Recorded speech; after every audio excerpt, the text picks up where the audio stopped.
કરજણ નગર તેમજ તાલુકામાં શ્રદ્ધા અને ભક્તિભાવ સાથે ગુરુ પૂર્ણિમાની ઉજવણી।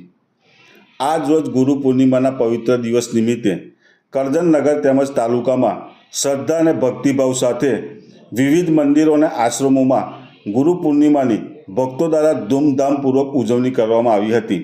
જેમાં નારેશ્વર ખાતે રંગ અવધૂત મંદિરમાં સવારે મંગળા આરતી તેમજ પાદુકા પૂજન કરવામાં આવ્યું હતું। મંદિર ખાતે સવારથી ભક્તોનું ઘોડાપૂર દર્શનાર્થે ઉમટી પડ્યું હતું।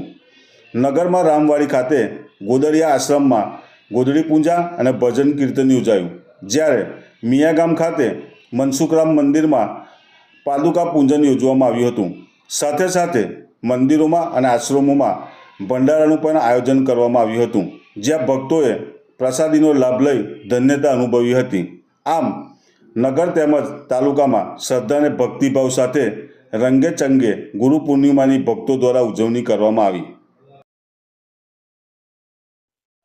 ગુરુ બ્રહ્મા ગુરુ વિષ્ણુ ગુરુદેવો મહેશ્વર ગુરુ સાક્ષાત પરબ્રહ્મ તસ્મૈ શ્રી ગુરુવે નમઃ। આજે અષાઢી પૂર્ણિમા એટલે કે વ્યાસ પૂર્ણિમા તરીકે ભારતીય સનાતન ધર્મની અંદર અને આખા ભારતની અંદર અને વિશ્વની અંદર ગુરુ પૂર્ણિમા તરીકે આપણે ઋષિ પરંપરાથી ઉજવતા રહ્યા છે। ગુરુ એટલે કે અંધકાર અને રૂ એટલે કે પ્રકાશ।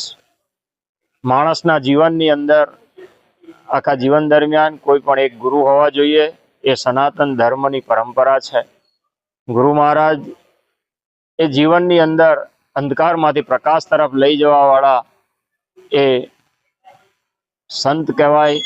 અને આજની પૂર્ણિમા એટલે કે ગુરુ પૂર્ણિમાના દિવસે કરજણ પ્રેમદાસ બાબા ગોદડિયા રામવાડી આશ્રમ ખાતે અને કરજણ નગરની અંદર તેમજ તાલુકાના વિસ્તારની અંદર અનેક ધર્મસ્થાનોની અંદર ગુરુઓના સ્થાનની અંદર ગુરુ પૂર્ણિમાનો ભવ્યાતિ ભવ્ય ઉત્સવ ઉજવવામાં આવે છે। તે પૈકી કરજણની અંદર પણ આ પ્રેમદાસ બાબા ગોદડિયા આશ્રમ ખાતે ગોદડી પૂજન થાય છે, ધૂન થાય છે અને આવનાર અનેક ભક્તોના એટલે કે 5 થી 7 હજાર ભક્તજનોની ભોજન પ્રસાદીની વ્યવસ્થા તેમજ ગૌરી વ્રતની પણ દિવસો ચાલી રહ્યા છે। તે દિવસોના સંદર્ભમાં ગૌરી વ્રત કરતી નાની કુંવારિકા દીકરીઓને પણ અહીંયા આગળ ફલાહારની વ્યવસ્થા અહીંયા આગળ કરવામાં આવે છે, તેમજ સાધુ સંતોને બ્રાહ્મણોને ભોજન પ્રસાદી અને ભેટ પૂજા પણ કરવામાં આવે છે।